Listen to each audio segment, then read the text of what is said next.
Ladies and gentlemen, game at number 3 is going to be here on Heavy Rain between these two wonderful players from Poland. Some of the best players in the foreign region for their own respective races. Up at the top left-hand side here is our Blue Protoss player from Team Liquid. It is MaNa. Now MaNa did quite a decent job at game number 1, just sort of held his opponent back and went for a push, but then decided to take it all back home and restart everything again. Got a nice amount of tech out, but game number 2 suffered the wrath of the Muter and Corruptor mix up from his opponent, who is down here on Heavy Rain in the bottom right hand side. Is our Red Zerg from Team Acer. It is Nerchio. So yeah, they had an interesting game number 2 where MaNa just sort of it looked like he was going for a very similar build to what he had done in game number 1, but just sort of didn't really get to kick things off and get across the map because Nerchio went for this very powerful Mutalisk and Corruptor style, which, you know, we were talking about it in the previous game. It's a very strong style, and it does a really good job because you can deal with a lot of the units that a Protoss can throw at you, but it can be difficult to transition out of. Not impossible, just difficult sometimes because you put a lot of investment in towards your air tech tree, in particular getting those upgrades out. So it'll be intriguing to see if MaNa is going to do the same thing here on Heavy Rain. It's a bit of a map that does. You can get your third base up quite easily as a Protoss player, and you can secure it quite nicely.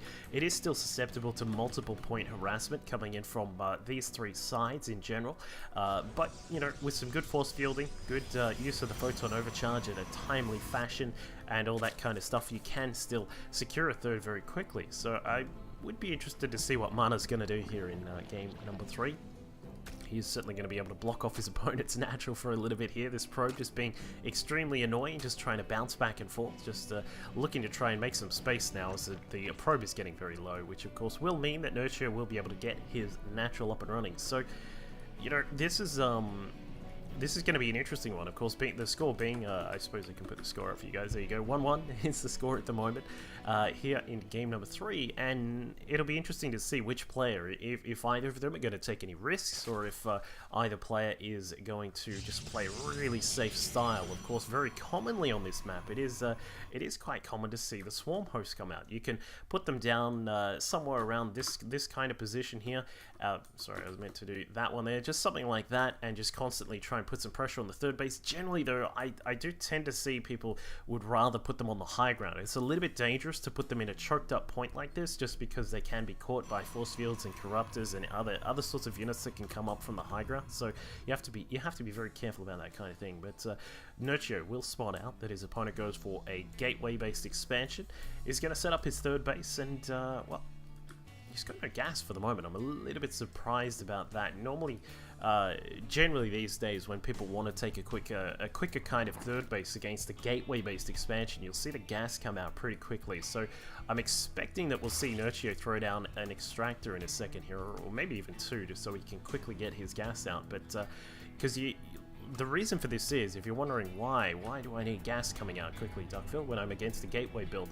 Because of the gateway build's very extensive amount of tech that can come from it very quickly, as opposed to a forge-based build, you can be susceptible to various types of attacks very quickly. So just to sort of elaborate on that a little bit, when you go for a forge-based expansion, you put your forge down, your gateway, of course your nexus is already up by that time, your cybercore comes a lot later. So the cybercore would you know, really just building now if we're going for a forge-based expansion, which means that the warp gate tech is a lot later. Something like this, you know, whether it be a forge, a stargate, or I'm sorry, not a forge, a stargate, or a robo, or a twilight, those tier 2 higher techs, they will take a lot longer to come out. So you've got more time to set up a third base and get those drones out and all that kind of cool stuff. Whereas if you're against the gateway expansion, warp gate tech is just about done.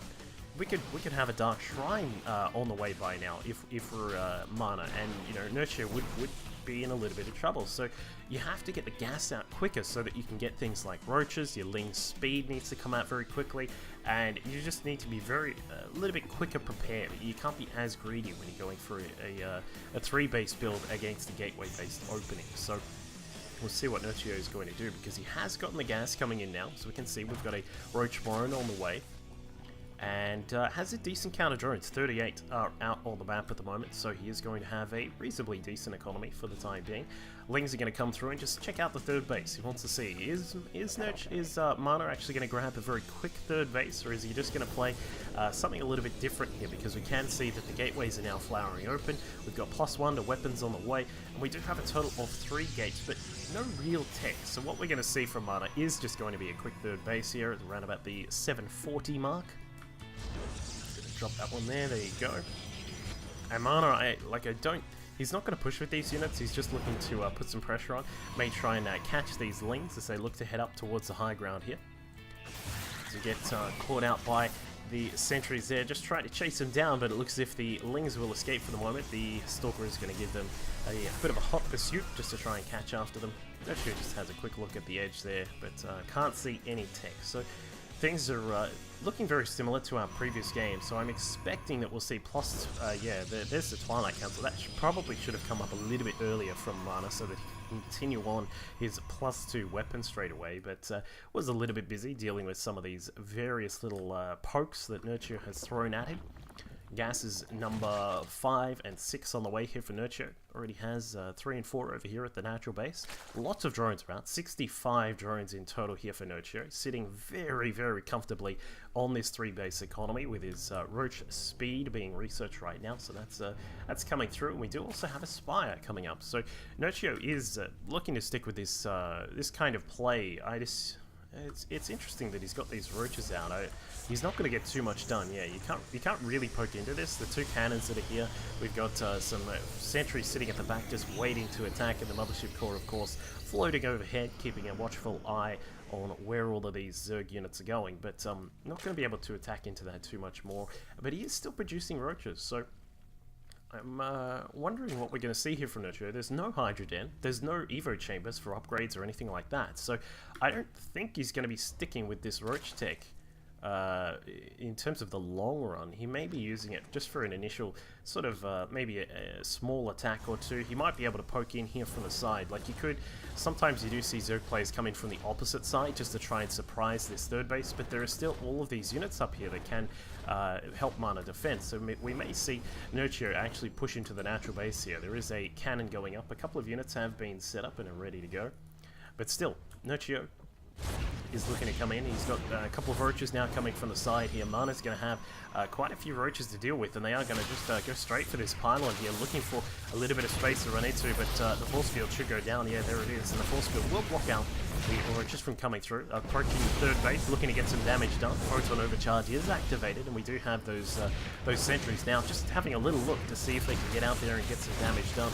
But I think MaNa's just a little bit too secure for this kind of play at the moment. But all this has done is it has allowed Nerchio to get some mutas out, and there is a huge flock of mutas just already flying up towards the main base of MaNa. He could be in a little bit of trouble because he doesn't exactly have too much defending the main. We've got a couple of probes that are just sitting here idly, and the mutas will fly by, and they're going to just jump in right on top of the probe line there, smashing down a lot of those workers. 8 workers have already been killed off, and more will follow that. Total of 13 now. We've got these stalkers just warping in, but where is the Stargate? We have no Stargate here for MaNa, unfortunately, which means that he's going to have a very hard time dealing with these very annoying mutalisks that are out on the map, and 5 more are coming through. Do we have any upgrades for those mutas? Not just yet. But the roaches and the Lings just across to the sides, it's quite funny that we still we don't actually have Ling speed at all. He's just let that one go just so he can quickly get these mutas up, but now the mutas still continuing to harass the third base, looking to try and pick off some of the economy there. But Nerchio with a 4th is looking pretty damn good at this stage. 177 supply against the 109 of MaNa. Now, we can see a small difference in the way that he's playing this out. He's not going for any corruptors at the moment and hasn't invested in air tech. So this is a little bit more of a, I don't know if transitionable is a word. I don't know if that's a word, I can't remember. But there's a lot more room for other tech availability in this kind of play. Beautiful blink forward from MaNa. Actually takes down a couple of the mutalisks on retreat, but Nerchio is getting very bold, has actually pushed straight in towards the natural base here. These roaches are getting a lot of work done. Force the probes off the mineral line. Mutas will now attack into the third base and kill off some more workers there as well. And look at that hatchery there. It's actually just going to throw it down right next to his opponent's base. Looks like we'll see the roaches get caught out too. of those Immortals there should be able to deal with that quite easily. MaNa looking to get some more harassment done, but unfortunately a few mutas have been very, very dutifully left behind to try and pick off that Warp Prism. Really nicely done. And now as the mutas fly by into the natural base, they're going to be able to pick off all of these sentries here, and possibly even those Immortals as well. The Blink Stalkers will come across. We are trying to get some Phoenix out for MaNa, but he's just in so much trouble right now. His supply is dwindling at 97. His opponent's up at 190. And I mean, just even looking at the worker count says a lot right now. 79 to 47. 27 workers are being killed off. And now, look at this. Nerchio just getting so aggressive here with this attack. He's now coming in to take care of those Stalkers down on the ground. Lings are now flooding through. He's finally gotten Ling speed. Has a Bailey nest on the way, interestingly enough. And now, as we can see, targeting down some of these units on the ground.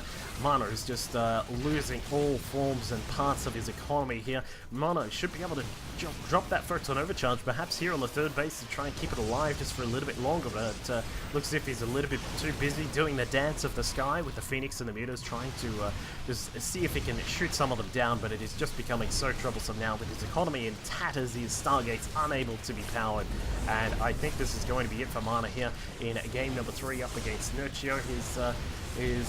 His compatriot from Poland has done a wonderful job getting this tech together and does take him out. GG, well played, good luck moving forwards from MaNa.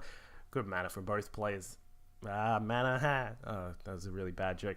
But really nice work from Nerchio. Gets his economy into a great position, straight up to the Mutatech, does some distracting tactics with roaches, and it just starts to really cripple the economy of his opponent. Really nicely done by Nerchio. Hope you all enjoyed it. We'll catch you all next time.